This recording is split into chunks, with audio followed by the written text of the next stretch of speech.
We actually did have to transcribe our board meeting today. I haven't. It's great to be with you in this rather interesting environment where some of you are with me on Zoom and some of you are in that space in Hartford, a place that I know quite well, actually, in all of the state of Connecticut, because some of you some of you are too young to remember, but some of you will hopefully remember the Volvo International Tennis Tournament down in New Haven and the Hartford World Doubles Championship Tennis Tournament in Hartford, for which I was the PR director. So for many years, I traveled up and down the state of Connecticut, getting to know every single media outlet, large and small. And so I have a particular fondness for some of the adventures that we had during those years.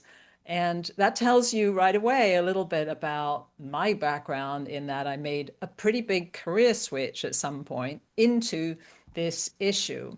And the book that I've written really, I hope, is intended for kind of audiences like I was, somebody who perhaps doesn't know a whole lot about nuclear power, and it sounds a bit sort of sciencey and arcane and difficult, and maybe I won't understand it, and why is it relevant today, and so forth. So I really wanted to write a book that put the human face on this story, told it from the point of view of the people to whom it happens, but also to look at it more holistically, like where does this fit into the bigger picture, how we treat animals, nature, the ecosystem, the environment, how we view ourselves in the context of where we belong on Earth. We obviously we're doing so many things to destroy this beautiful planet that we're on, clear cutting forests, putting plastics into the oceans, all the chemical releases and so forth. And so why are we so intent on our own self-destruction, and how does choosing to continue with nuclear power, and even more extreme, choosing to continue to have nuclear weapons in the world, so fit into that?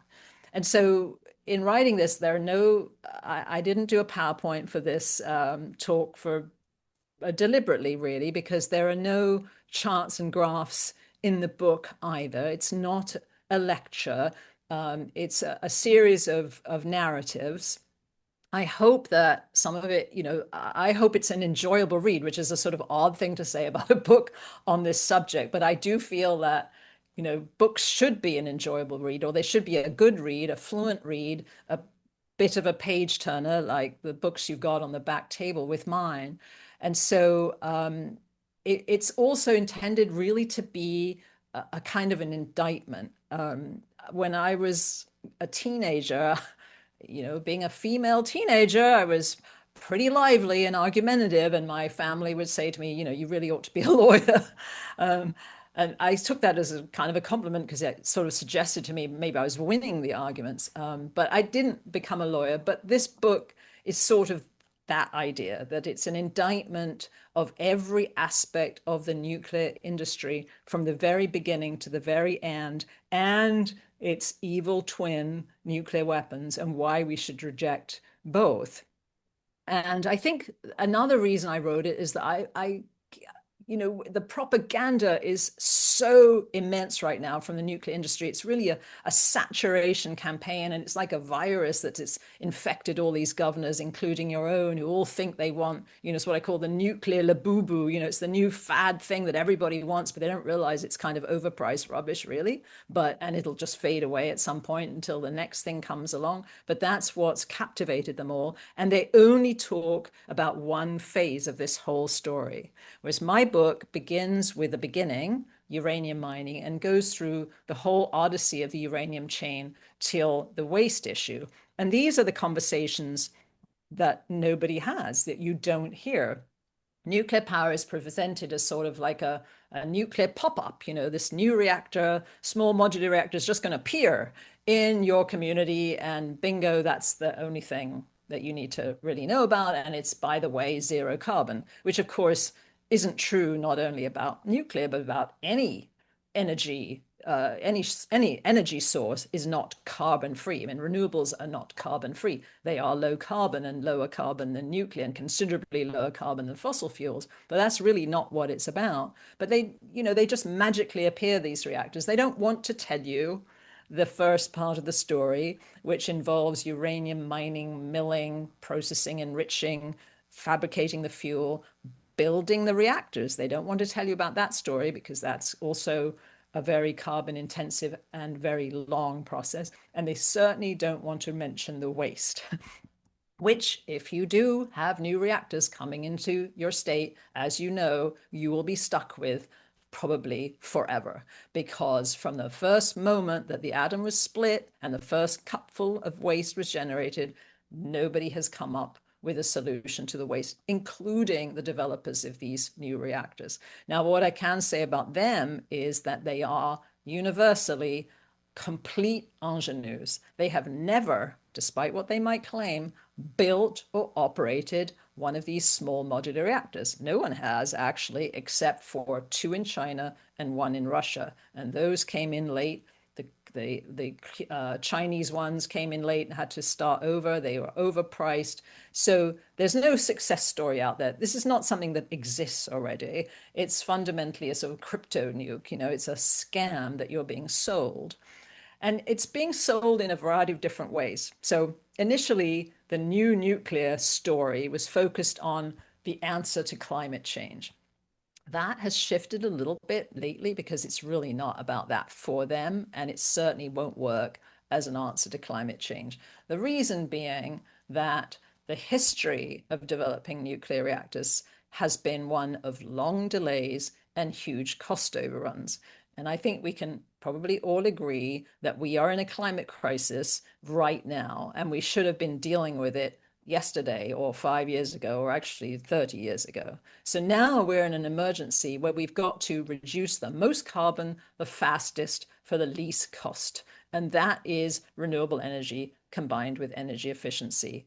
That's an undeniable fact. It's not me saying that. Renewables are the cheapest way to generate electricity, and you can bring them on in some cases in 2 weeks, 2 months, or at most maybe 2 to 3 years. The reactors that we've been building in this country under this so-called renaissance, which I love the fact that they are now saying we're in a new nuclear renaissance, when the first nuclear renaissance was a complete flop. I mean, this is a box office catastrophe, and yet this is, Renaissance, the sequel. So the first nuclear renaissance sort of started in 2006-ish, with 34 applications. These are for full-size reactors, so 1,000 megawatts or more. It was going to be a nuclear renaissance, 34 applications. How many of them actually ever got built? Two. They were in Georgia. They came in massively over budget, 14 billion ballooning to 34, $35 billion for two reactors. Way late. The other two that broke ground and started to get built in South Carolina were abandoned before they were completed. People went to jail, and these anecdotes are also in the book. There was corruption, embezzlement, there was racketeering, there were so many charges.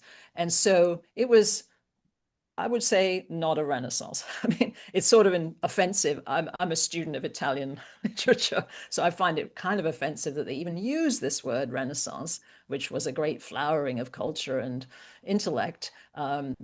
Whereas this is just, two reactors limping in late, 14 years late, wildly over budget, and raising the electricity rates massively in the state of Georgia.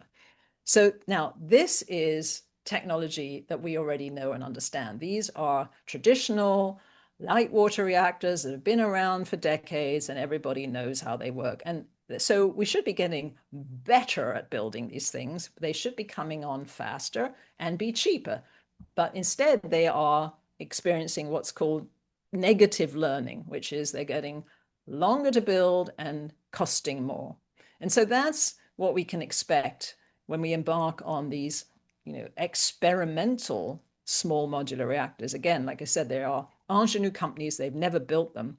None of them have, I mean, we don't even know, in fact, what some of the designs are because they're secret, because it's proprietary, right? So we can't know what they are, but the only one that has any kind of a license is the Bill Gates design, the Natrium reactor, which is destined for Kemmerer, Wyoming, which has been described by physicists who understand the technology as, I mean, one of them, Ed Lyman from a Unit of Concerned Scientists, calls it Cowboy Chernobyl, because we're talking Wyoming here. Cowboy Chernobyl. This is a dangerous, very extremely, he called it extremely dangerous design. It needs and uses plutonium, which is the trigger, as you know, from the nuclear bomb. And so it's a proliferation risk. Most of the development that Gates is interested in is for export, not for powering the lights on in America. And this is somebody who is a multi-billionaire, not a trillionaire like Musk, but a multi-billionaire who went to the federal government, the Department of Energy, and said, my project, my lovely new nuclear toy, is going to cost $4 billion. So I would like $2 billion in a federal loan guarantee. That's our money. So we are paying Bill Gates, a multi-billionaire, to develop and build a reactor that actually nobody needs and nobody wants, and that he has zero experience of in terms of how to do this, and has some very serious downsides in terms of the use and production of plutonium. So that's sort of where we are in the picture. Then you get this inexplicable sort of frenzy that we're seeing. I mean, your governor, Lamont, has signed this declaration with 5 other New England governors saying they want to welcome in new nuclear. And they're telling you they're saying that they're going to do sort of public hearings, but the way they're phrasing this is actually very disturbing, because they're saying they're going to educate people, they're going to come and explain to you why you want one of these things and why it's good for you. That's propaganda. They're not coming to discuss this with you and find out what you as a local community might know, want to have or not. They're going to come and tell you why you need this. And this is a democracy issue as well, which is why I hope you will be able to get together and fight this off. For example, we've got a situation in Parsons, Kansas, where there's a reactor company called Deep Fission. And Deep Fission made a deal behind closed doors with the governor, and they told this community in Parsons, Kansas, 4 days before they broke ground, that this is what they were going to do. So you can imagine how well that went down. And also they then called a public meeting in which they just talked at people, and there was no public engagement. So there's been an immediate upwelling of opposition, a new group has formed, and so forth. Now, the other piece of this is that it's very much tied to the data center story. So we're seeing, well, first of all, being told that we need data centers and that we need AI. So that's already a big question mark, right? For lots of reasons. One of the reasons is that, what are these data centers really there for? Are they really there so you can scroll more on your iPhone and watch videos on TikTok? No, they're really there to do surveillance, right? For these big tech companies. They're really there for other motives, But the other thing we should be asking is, in an era of climate emergency, where we should be reducing our use of electricity drastically, why on earth are we saying that we have to have and we must do something that is a huge consumer of resources, electricity and water? We just aren't in a position of luxury where we can say, sure, we can do this. We can't do this, because that's going to be the end. So we see the same companies, though, big tech bros, coming in with their data center plans and their little friend, the nuclear reactor that they say is going to power this. So here's the other piece of the con. The nuclear story, as I've just said, takes a very long time. Even if they wipe away some of the regulatory hurdles that they claim are the reasons why nuclear power plants come on so slowly, which is really not the case. It's because of the inherent dangers and all the safeguards you have to put in place to protect them from melting down. Even if that were the case, nuclear is going to take a very long time to get here. So the data centers, they want them right away, tomorrow. So the data centers will be here well before the nukes get here. If we are suppressing the development of renewable energy, and we are pouring all our time and money into new nuclear, which we think is going to power these data centers, but in fact, they can't possibly keep pace with the data center development. What are we going to do instead? We're going to use more fossil fuels. And that's actually what's going on. So the choice to do nuclear power is in fact making climate change worse, contrary to their argument that, oh, yes, we're the answer to climate change, or you have to have us because we're here now. It's actually making it worse. And one of the interesting anecdotes that I put in my book, and this is a remarkably chilling discovery, I have to say, is that in 1952, under the Truman administration, there was a commission. It was called the Paley Commission, and it was to look at America's energy future. Like, what path should we take at this point? And the Paley Commission said that solar was the way to go. This is 1952, right? That the US had a chance to make a huge contribution to the world by focusing its research and development on solar energy, and that nuclear would have a 10% contribution at best at any given time and really wasn't worth putting a lot of time and money into. Great. So there we were in 1952. What happened? The Eisenhower administration came in and pretty much tossed the Paley Commission into the bin and came up instead with Atoms for Peace, which is one of the great misnomers because, of course, Atoms for Peace was really about atoms for war.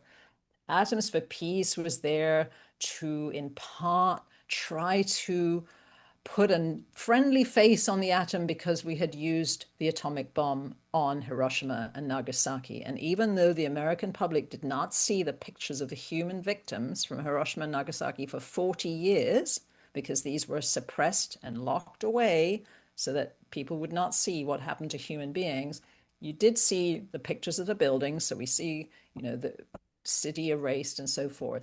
And so there were people feeling kind of uncomfortable about the fact that nuclear weapons were used on human beings. So this was an effort to sort of say, well, let's come up with something good we can do with the atom. So I look at that moment and you sort of think, wow, if the Truman Paley Commission had been deployed and Atoms for Peace had not happened, would we even have a climate crisis? So that was sort of, I think, one of the sad aspects of looking at the book. But there are lots of hopeful stories in it too. And a lot of them are about really what we're talking about now is when you're faced with something like this, an existential threat, really, because the climate crisis is an existential threat, along with the threat of nuclear war. That when faced with that, people can make change. And it doesn't have to be a lot of people. Stanley, you mentioned Ralph Nader at the beginning, to whom you gave one of your awards. And what Ralph, still at 92, the great Connecticut nutmegger himself, has said is that it only ever takes 1% of the population, and sometimes less than that, to make real change. So we should feel empowered that this is not inevitable and we can fight it back. And in the book, there is a couple of stories about how that transpires. One of them took place in Italy, and it was a moment when, so this was I think it was 2002. It was under the then Berlusconi government during the Iraq War. And they announced that they were going to put all of the country's high-level radioactive waste in a beach community in the south of the country. And the community there occupied that site that night. They still have it, actually, even though the plan got defeated. They occupied it. They shut down the interstate. They occupied the train stations. They had a mass protest. They had the unions with them. They had the farmers. It's an organic wine growing area. It's a tourism area. So everyone understood the threat that this posed to their livelihoods, but also their culture and their way of life. One of the biggest objections, interestingly, to this plan, which I went down there, they defeated it in 2 weeks. This is probably the fastest anti-nuclear victory in the history of our movement. But one of the reasons they told me why it was unacceptable was because Pythagoras made his table there, right? The Greeks came to this part of Italy, and it had this great history of this remarkable thinking. And in fact, they took me to these archaeological digs. And so, how dare they desecrate the land where Pythagoras, not even an Italian, made his table? But they also understood what this would mean for generations to come. And so I just feel like I wanted with the book to tell the story from that point of view. So, as I said at the beginning, you won't find graphs and charts in the book, but what you will find are sea turtles. You'll find things about light pollution. And the reason that light pollution is in there is about this idea of forgetting who we are and where we belong. Most of us in the Western Hemisphere never see a full night sky because of light pollution. And I kind of feel like if you don't understand where we belong in the universe, however it makes you feel, odd, tiny, irrelevant, empowered, whatever, that we forget how miraculous this blue marble is that we live on, and how precious it is, and how we all belong here together rather than fighting each other in all these futile, barbaric wars and genocides, and how we treat other creatures that live on this planet so cruelly and with dismissal. You know, we talked about AI, this idea that we can sort of almost be an autonomous species and live without other beings because we can just have it all automated, so we don't need them. That is a very dangerous drift, I think. And it speaks to why we would continue to be fine with the idea of having nuclear weapons and believe this nonsense that we're somehow safer with nuclear weapons than without them in the world, and why we would persist with a technology that is inherently dangerous, makes forever dangerous radioactive waste, could melt down and make the whole state of Connecticut permanently unlivable. You know, why would we take these risks? And that's so the purpose of the book was sort of to bring it back to human values, things we can relate to put the human face on the story so that perhaps we will start to think about it in those terms rather than just in economic terms or scientific terms, and feel empowered to do something to stop it. So I probably should stop there since we're at the half hour. So maybe I did talk for almost half an hour, even though I said I wouldn't, because I know this is a small group, so it's a more intimate space in many ways, and I'm open to just discussing further, aspects. I didn't read a section from the book. If you'd like me to, I can. I mean, sometimes I do that just to give you a flavor of the style, because it's also written, I hope, I believe, in a very accessible, easy style. There's humor in the book. I want it to be, it's not a textbook, right? It's a series of little short stories almost. And you don't even have to read it necessarily in sequence. You can dip in and out of it wherever you feel like you want to go. So I'll turn it back to you, Stanley, and we can discuss it more. I recently saw our Department of Environmental Protection and Energy do a presentation on how safe and clean the fusion reactors are as opposed to the fission. And looking it up, it's unclear how polluting they are. So can you talk a little bit? I mean, they're also talking about getting them up and running by the early 2030s. So limited time. I'm concerned about a whole new technology going large scale. So fusion. Yeah. Well, there is actually a little section in my book called The Fusion Delusion. And there's been it's all hype, I mean, that's what's gone on forever with this. Fusion has been going on for decades. There's a massive fusion project called ITER in France, guzzling up billions of dollars, multiple countries involved, and they had to actually dismantle part of it recently and rebuild it. It has never generated a watt of electricity, and it probably never will, because actually they'll even say this is not really for that. It's some big theoretical experiment that we're all paying for with our taxpayer money. So fusion has always been 30 years away. It's still 30 years away. There have been a few so-called breakthroughs. So this is the hype. Even Chuck Schumer, who's deluded in so many ways, made this big speech about, we're on the precipice of a new energy source that's going to power us all. I wrote in the book, I don't know what precipice, what he can see from his precipice, but it's not a fusion reactor unless he's looking at the sun, right? Because that's 93 million miles away. That's a fusion reactor. There is nothing happening here. The breakthrough at the National Ignition Facility, it was like a nanosecond of energy out versus what they put in. I mean, and only arguably if you look at that moment, the work that had to be done in order to make that happen consumed massive amounts of energy. So these are all things that are using tons of energy and are producing absolutely nothing. The problem is that even if it was an answer, it's too late, right? We can't wait 30 more years for this. And it doesn't solve the waste problem. It's another big thermoelectric generator. So it's completely out of step with where we're going in terms of how we need to generate and distribute electricity, which needs to be localized, right? So you don't lose all this heat on the transmission lines, getting it from the generation point to where you turn your light on. So it has no practical application whatsoever. I get that it's fascinating for physicists to tinker around in labs and try to crack fusion.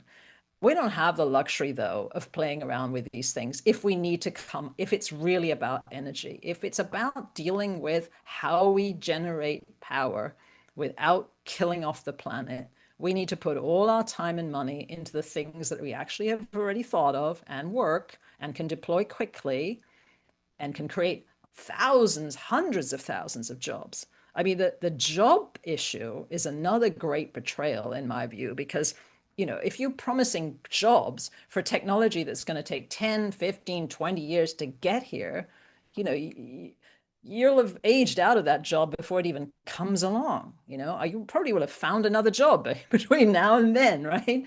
So it's a instead of which the fastest growing employment sector in the country, renewable energy, could create lots of fantastic jobs in so many sectors because the renewable energy, stimulates an entire supply chain.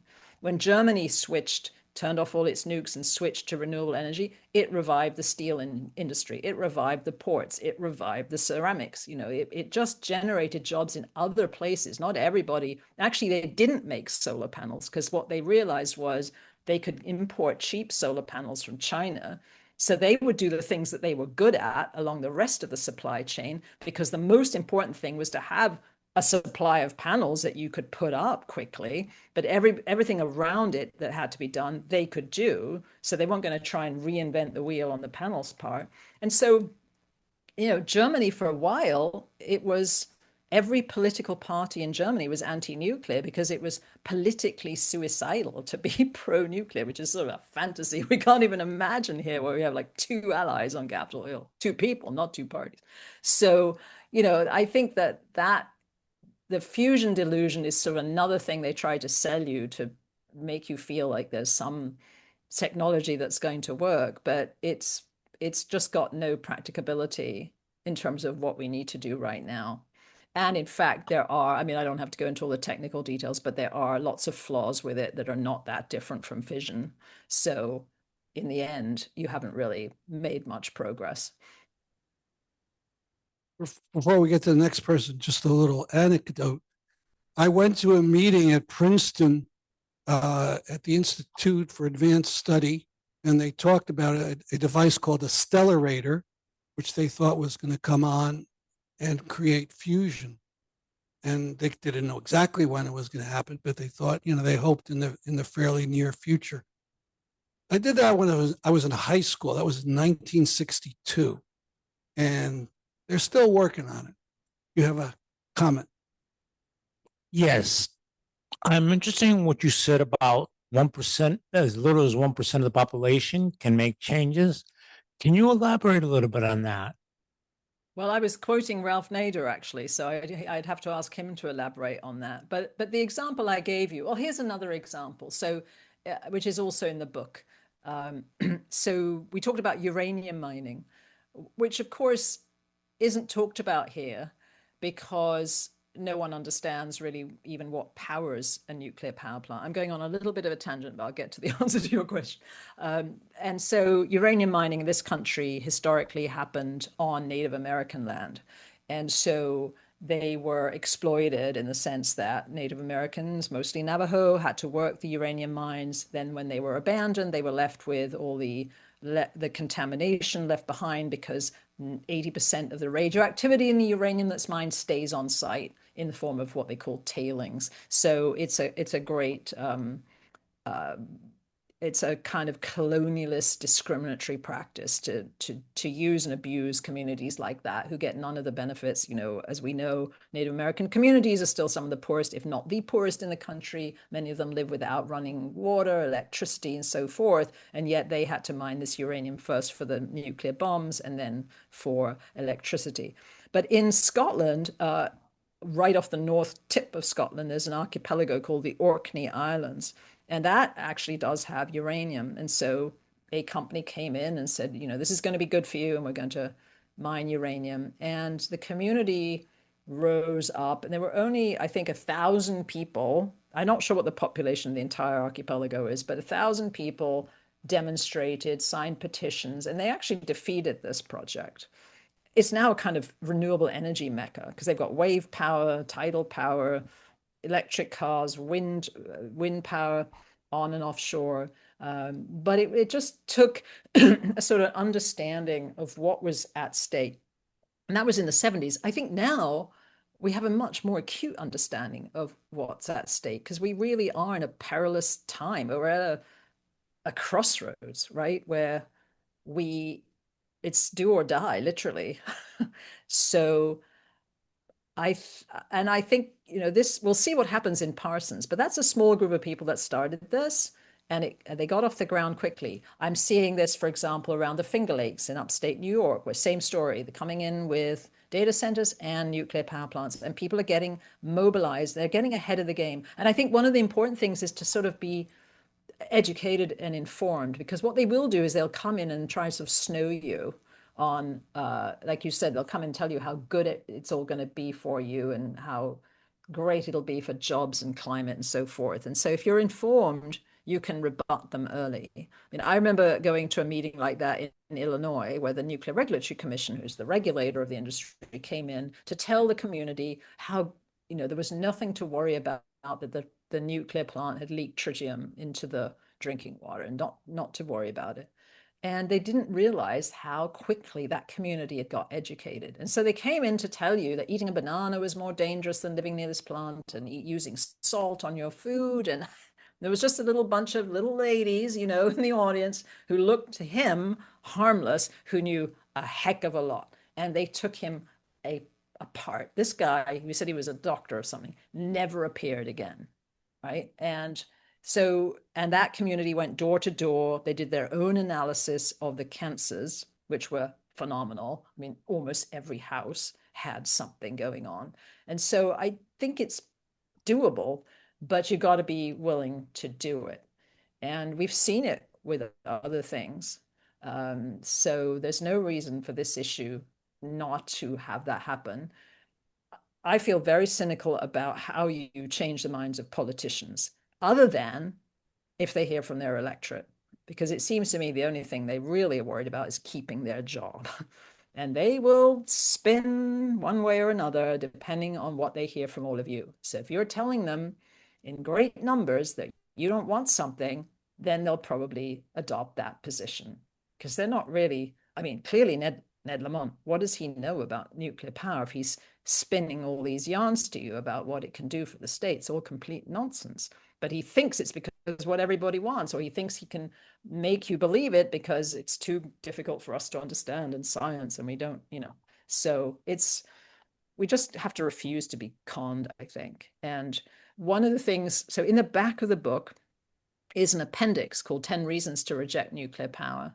And we actually have on our website a shorter version of that as a kind of a handout. I would encourage you to download that, print it up, give it to your politicians, especially at the local level, because I think you really can start from the city councils, the counties, that it doesn't have to be right away the state level. It's got to be an upwelling. It's from the grassroots up. And those talking points, I think, are pretty useful because they tackle everything, including the connection to weapons, which of course you also have in your state in Groton. So yeah, that I hope that answers your question. But I think we just all have to. What choice do we have? You know, we can sit here and let it happen to us, or we can do something to stop it.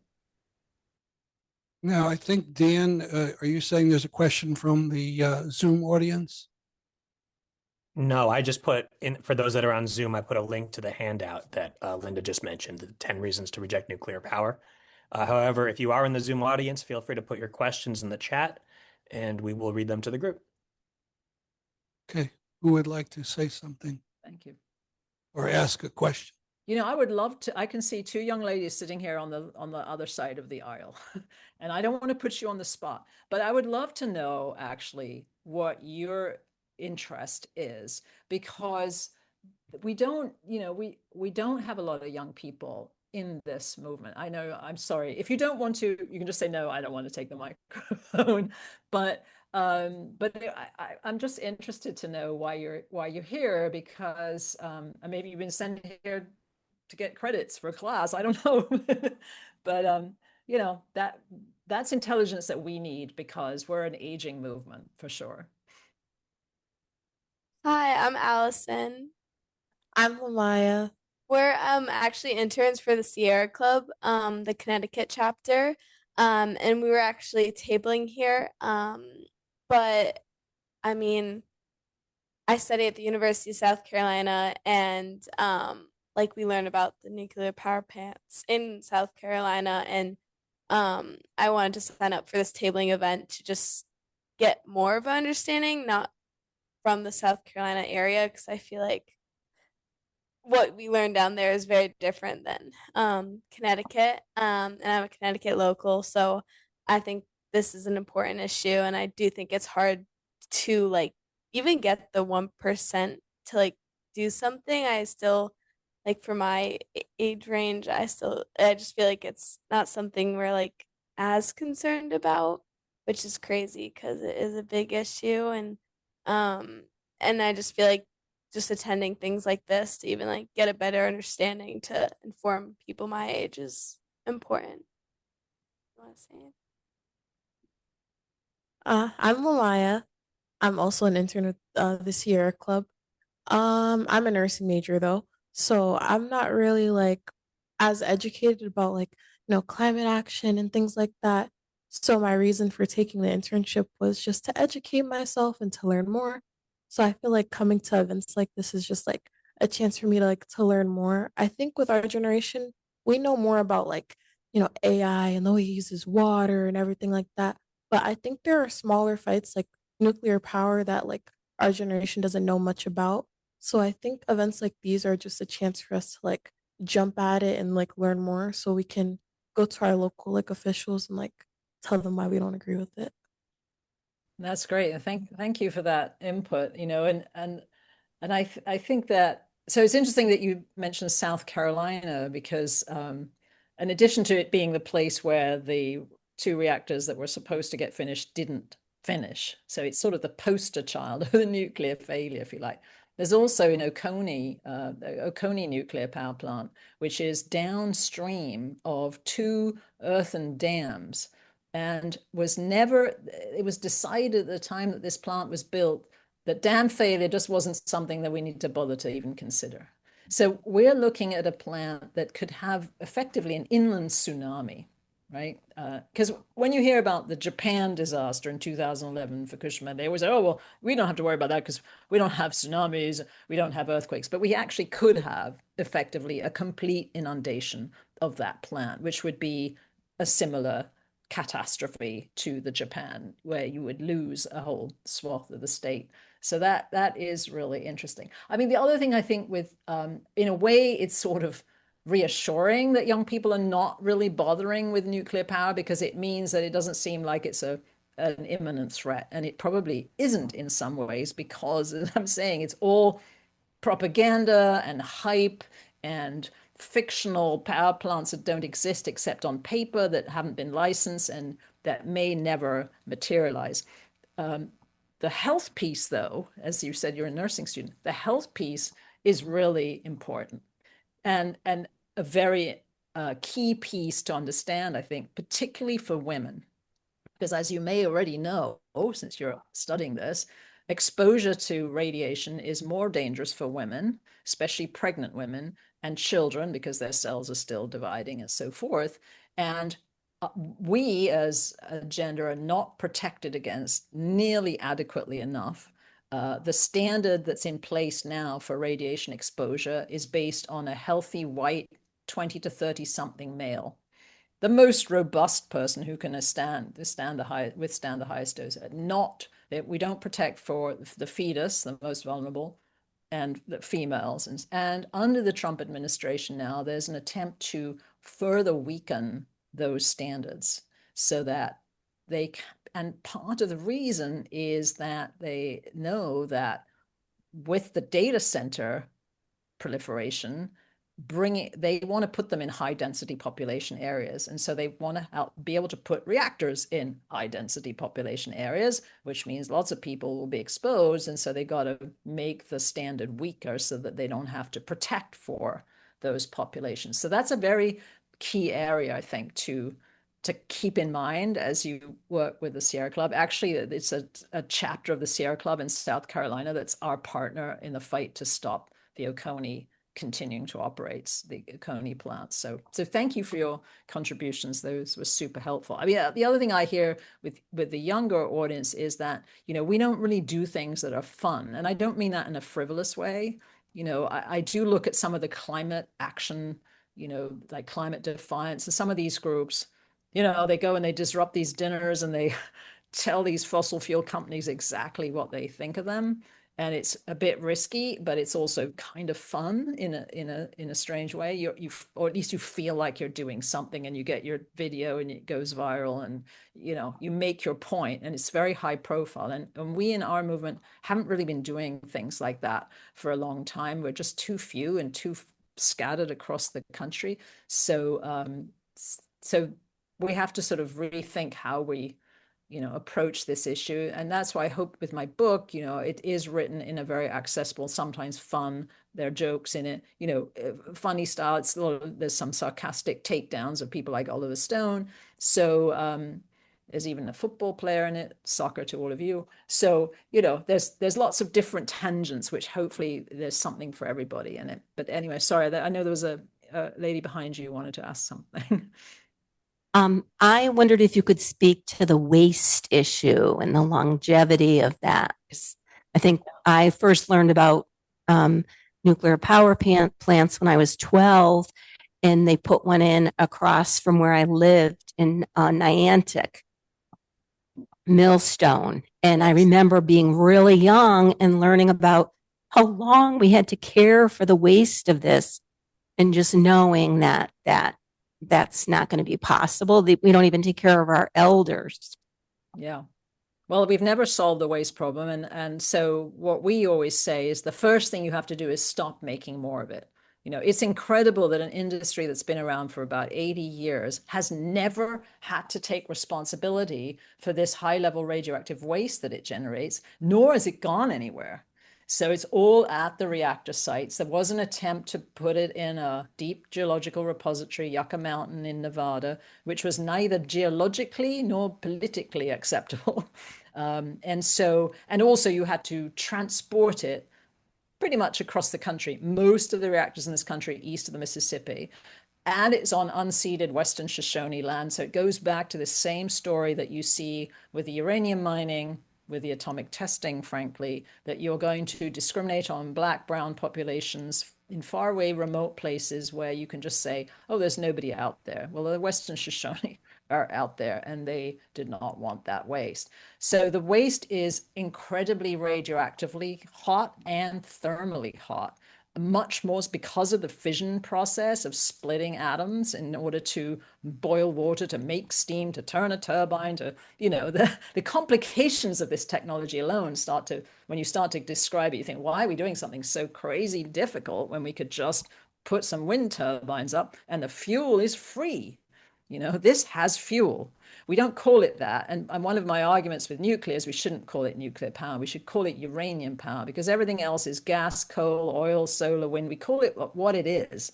But we hide this uranium story under this very banal word nuclear, which can mean other things: nuclear family, nuclear medicine, not necessarily negative things. And so because of the fission process, you've got all these so-called fission products that are, some of them are short-lived but very highly radioactive, and some of them are very long-lived, not as radioactive, but they're dangerous for longer. So you've got waste that's 1 million or more, millions of times more radioactive coming out of the reactor than the fuel that went in it, and no clue what to do with it. So that's I think, one of the greatest crimes. And what can you do with it? Dump it on some other community that didn't make it and doesn't want it? So under the Obama administration, there was an attempt to solve this. We're going to solve the waste problem because Yucca Mountain canceled, so we're going to have another look. And what they came up with was something called centralized interim storage facilities. What they chose were 2 sites, one in New Mexico and one in Texas, actually kind of 30 miles from each other across the border, largely Hispanic population. And this would be outdoor parking lot style dumps for these casts, and interim, right? We'll just put it here while we continue to figure out what we're going to do, which is probably never. So obviously the communities there understood that this was not likely to be interim.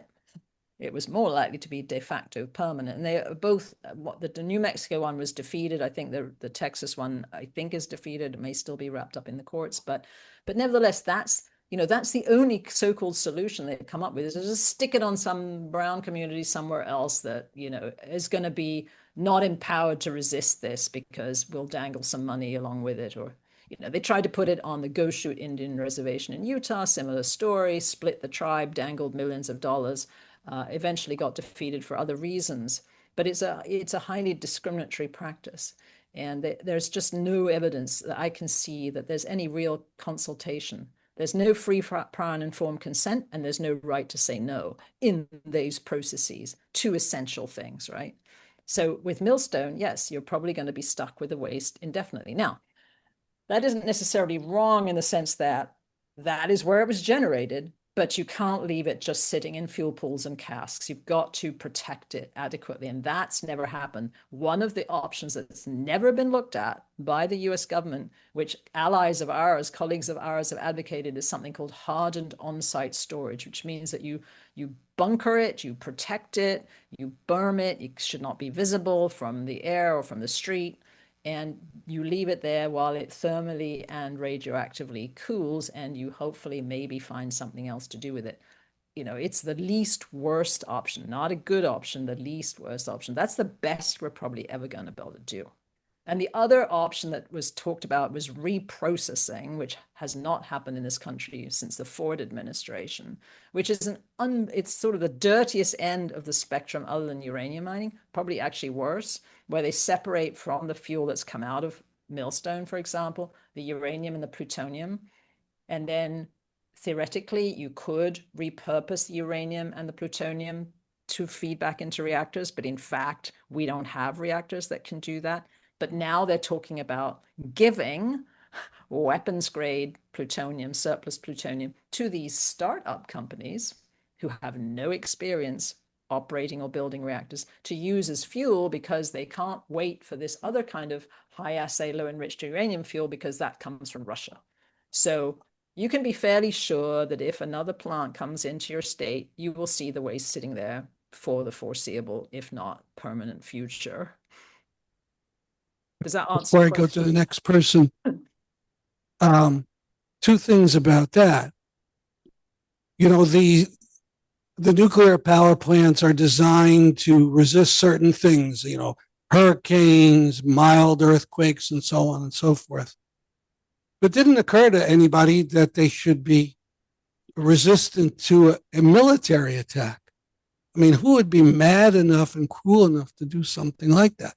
But as we know, or maybe you don't, that's exactly what happened in Ukraine.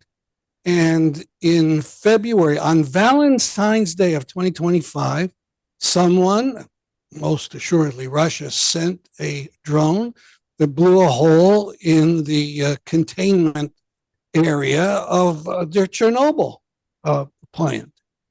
And then 2 weeks ago, another drone came in and hit a facility, also in the, not in the cover of the plant, but in the exclusion zone more generally, wrecked the building, and it was a couple hundred meters away from these nuclear, rather these casks holding this incredibly radioactive material. And if it had hit, I don't know, it would seem to me it would be like another Chernobyl with all this stuff spreading all over the place. So that's something that ought to be considered. Let me put it in that minor way. Other thing is, Eric talked about these hearings, or not hearings, but these educational events for the public to tell them about what's going to happen in Connecticut. So they had, one of the people was an ex-head of the Nuclear Regulatory Commission. So he talked about, well, one of the challenges is the spent fuel rods. And he said, well, this is a problem. We have to consider what to do with it. And the stuff in there is radioactive. And it is a challenge, but it's not an imminent one. And we can, these were his words, kick the problem down. How do they say it? Kick the can down the road. So someone else, the next generation, can solve the problem. It's staggering. That's what they said in 1942. That was almost the exact same words. We'll just kick the can. We'll solve that later. Well, it's later now, right? Yeah, I was active in the anti-nuclear power movement of the 70s and 80s. And actually, they literally told us by the time the fuel rods age out, we will have developed the technology to deactivate them. Well, here we are, and they're saying the same thing, that, oh, don't worry, we'll develop a technology to take care of this. Not clear there is such a technology. I would like to correct. So I love Ralph Nader, but he's not really a social scientist, and he can be fast with his facts. There's a wonderful Harvard researcher called Erica Chenoweth who put out a book, Why Civil Resistance Works, where she actually did compare nonviolent social change with violent social change processes, and documents how much more effective nonviolence is than violence in affecting real social change. But her research showed that it was 3.5% of the population, not 1%. That if 3.5 can be mobilized as a social change movement, they can affect the change. My question is more that the SMRs, the small modular reactor technology, I've heard that it isn't new, and it was rejected because the liquid sodium is so caustic, it keeps corroding the pipes that contain it, and liquid sodium is incredibly flammable if it's exposed to the atmosphere. So when they tried to do it, none of these reactors were successful because it's such a complex technology, and it, like I said, the liquid sodium just corrodes everything they use to contain it. Is that, I mean, I've heard that. I'd love to hear someone who's researched it talk about if that really is the case. Yes, I mean, I'm not a scientific researcher, but if you read M.V. Ramana's book, Nuclear is Not the Solution, which is a very good book as well. I encourage you to put that on your back table at some point soon. It came out about a year and a half ago, I think. So Ramana is a physicist, but he's one of these scientists who can really write in plain and speak in a very accessible way as well. And he breaks down, as does Ed Lyman actually on the UCS website, the technological flaws in all of these designs that, as you say, are decades old. I mean, they are literally repurposing technology from the 1960s in some instances. So there's nothing new in the technology. And so you're absolutely right. They were abandoned in part because they couldn't make them work. but also because of the economics of it. It's just more economical to have one big reactor than try to build, with the amount of resources you need to pour into them, lots of little ones.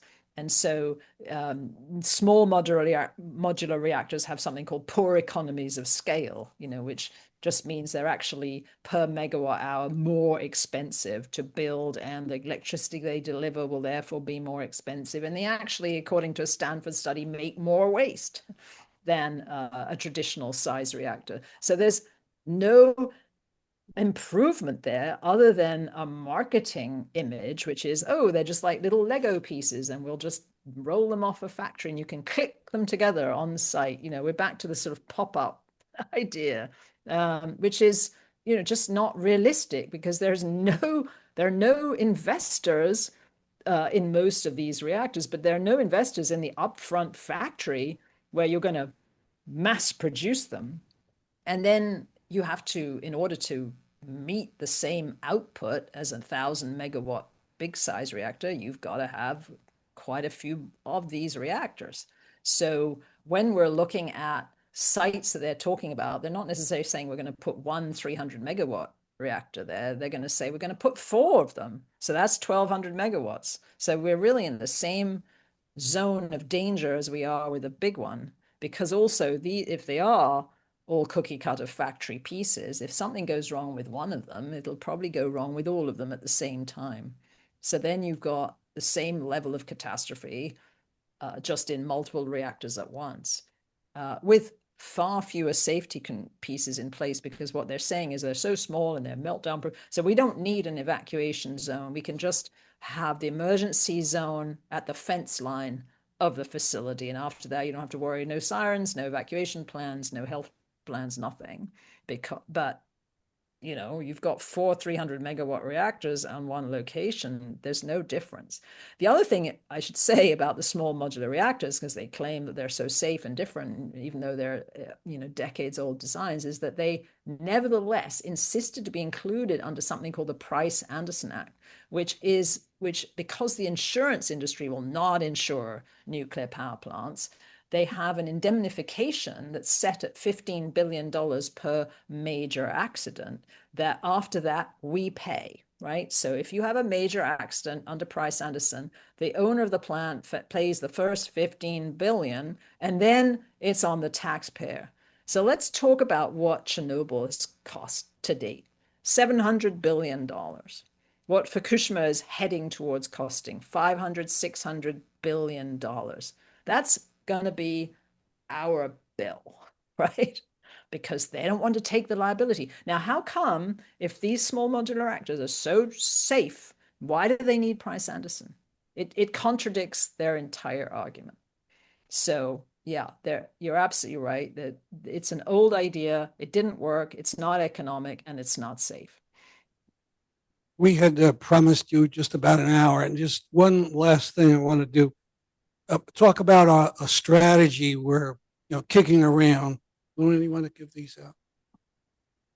It's to talk about getting into a counterattack against these plans town by town, because in the legislation that passed the Connecticut legislature, it said that towns could opt in if they were interested in having nuclear power plant. And there's $5 million to help them plan and blah, blah, blah. Now, with a lot of infrastructure like gas and so on, we kind of don't hear about it until the plans are like already half made. And then they dangle, as you mentioned, they dangle jobs, they dangle money, they dangle, a fat job for 1 or 2 people. And then you got to be on the defensive and so on. And so our idea is to go from town to town, wherever we can find anybody interested in working on a committee, like a place like West Hartford, and just say, not here, not in my neighborhood, use NIMBY for a good purpose. And I'm going to hope to do that in my community in Danbury, Connecticut.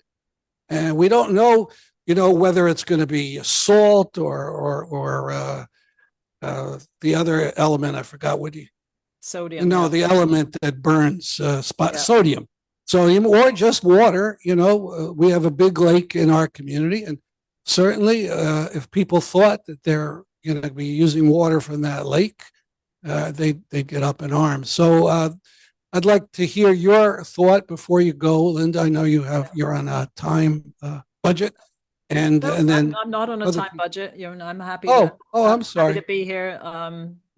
But Still would like to hear your thought, and then other. yeah, I mean, it's interesting because when you mentioned that, I thought, okay, when I was in Connecticut doing the publicity for the tennis tournament, I drove to every single community in the state because I wanted to meet every single reporter, who actually then every single reporter came to the tournament. We had the best media turnout of any tournament on the men's professional North American circuits, which made Connecticut very proud. I mean, they sent the food critic, everybody came. And some of these were really small. There was one man and a dog in the radio station. They were like, what are you doing here?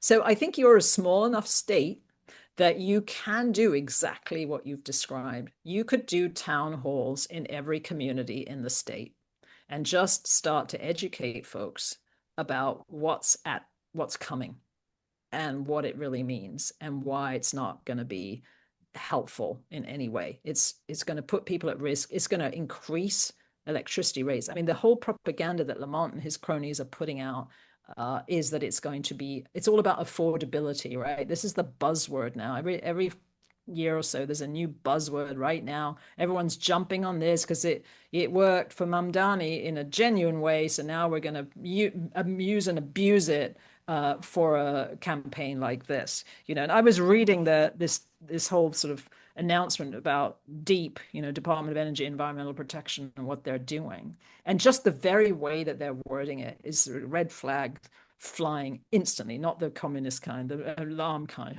right? That it said, that we're going to inform community leaders and residents. Inform. I mean, what does that actually mean? We're coming here, we knowledgeable experts, to inform you about why this is good. Gather input and shape design of the program, which DEEP plans to launch later this year. That the agency has already convened 2 public workshops with additional sessions planned for spring 2026 as a bill, underscoring Connecticut's commitment to transparency, local decision-making, and leadership in exploring next generation reliable carbon-free nuclear energy. So they've already put the lies into the statement that it's reliable and carbon-free. Nonsense, right? And they're going to inform you about this. This is not an open process. This is not free prior informed consent. This is not the right to say no. This is us coming to tell you what's good for you. So I would absolutely encourage you, if you can, to get just even, something happening in every community, everywhere where there's leverage, to get people up to speed on this, because I think you're small enough that you could logistically pull it off. Okay, affordability. If people remember last summer in Connecticut, there was a huge outrage about the social benefits charge on our Eversource bill. Over 70% of that charge was a subsidy for the Millstone nuclear power plant, because Millstone said, we're not making enough money, we're going to close. So we gave them a guaranteed price, which when gas prices are low, it costs a lot more. Gas prices go up, it costs less, but we guaranteed it.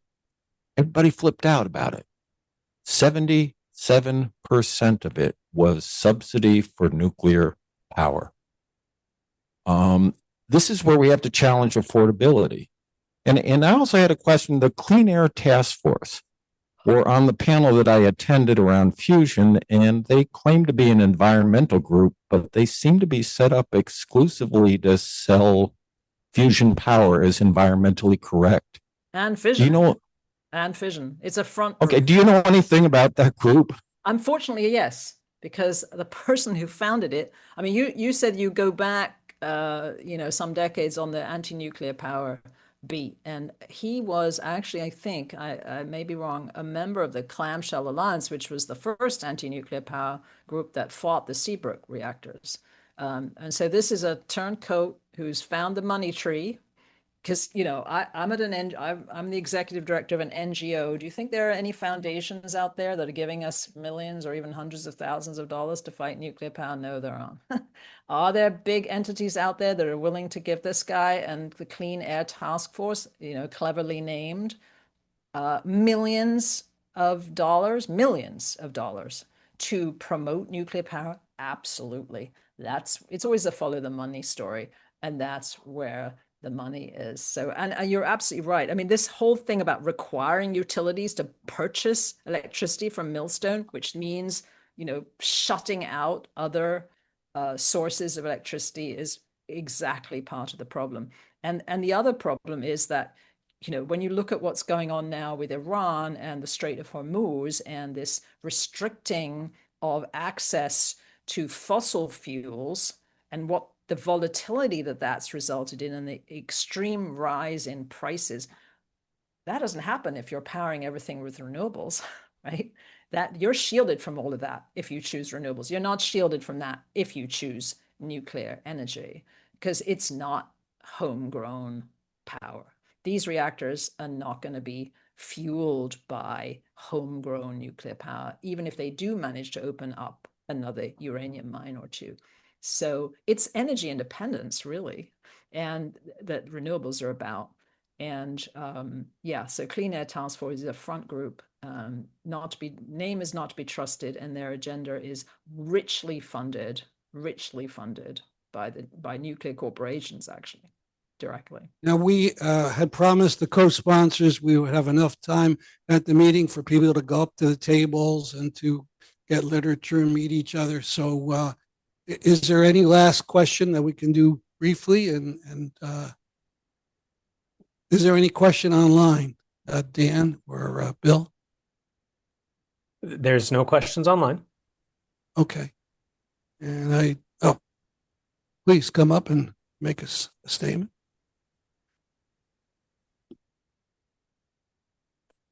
Thanks, Dan and Linda. Thanks, Dan. Thanks, Linda, for the talk. I thought it was a really educational event, and I'm looking forward to reading your book. I just wanted to point out two things. Well, I guess more on the local level. Stan has this, not sure how visible this flyer is on the camera for you, Linda, but it says no nuclear power plant in West Hartford. And I think it's a really great first step for getting our communities activated against, or reactivate our communities against nuclear power, and the potential consequences of these projects, if you could call it that even. I did want to point out that with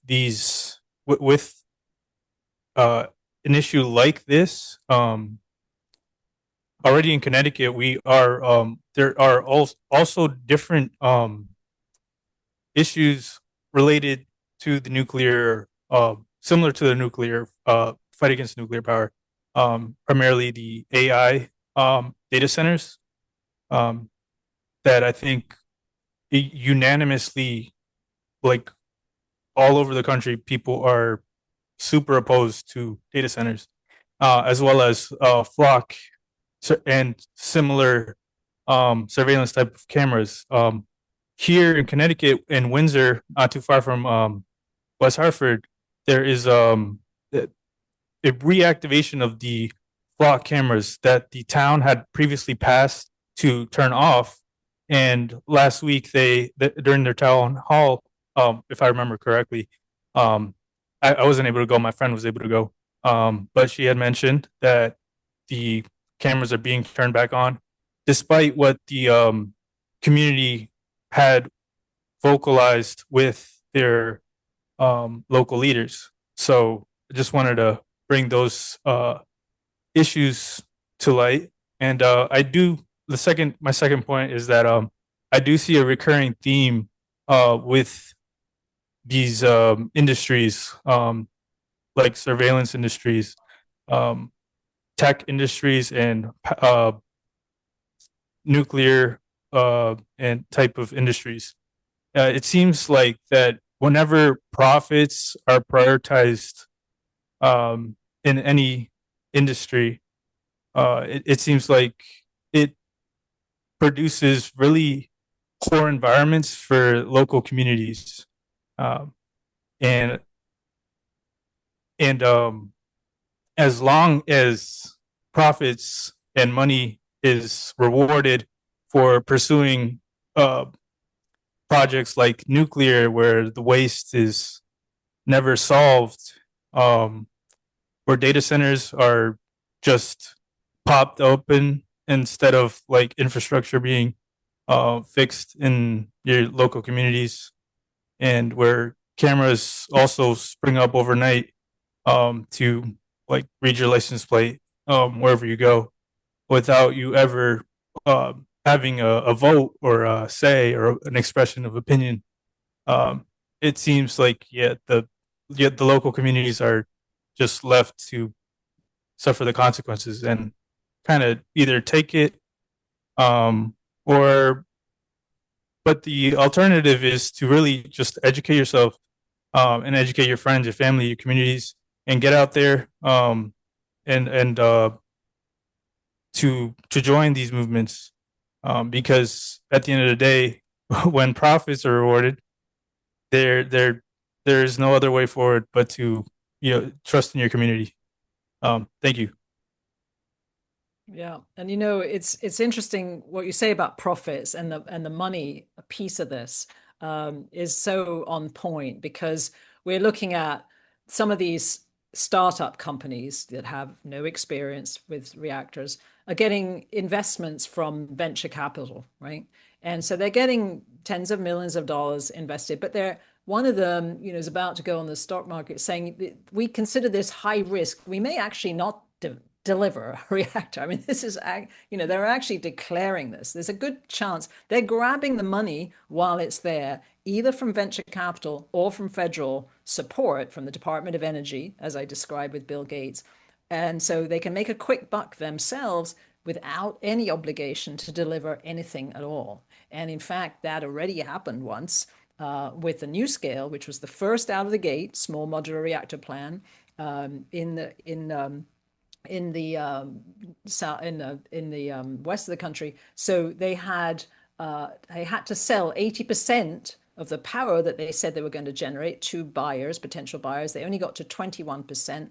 They had, I think, 7 states on board. The whole thing fell apart because the price kept going up and the investors got nervous and everybody pulled out, and there was a massive class action suit as a result to try to recoup their lost money. So this is a quick money grab while it's the trendy labubu, and then when it goes away, who's going to be left holding the bag?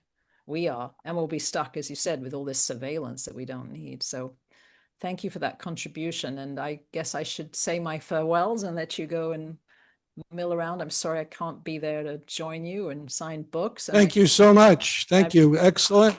Yeah, I really appreciate being with you in this terrific information. We hope a lot of people will get your book, and we'll bring you hopefully physically to Connecticut someday. Yes, well, the plan is, I do have a plan to try to get to New Haven, hopefully in September. So if that happens and you want to hear from me again, I can do a better sequel than the nuclear industry. Let's just say that. Thank you. Bye-bye. Bye.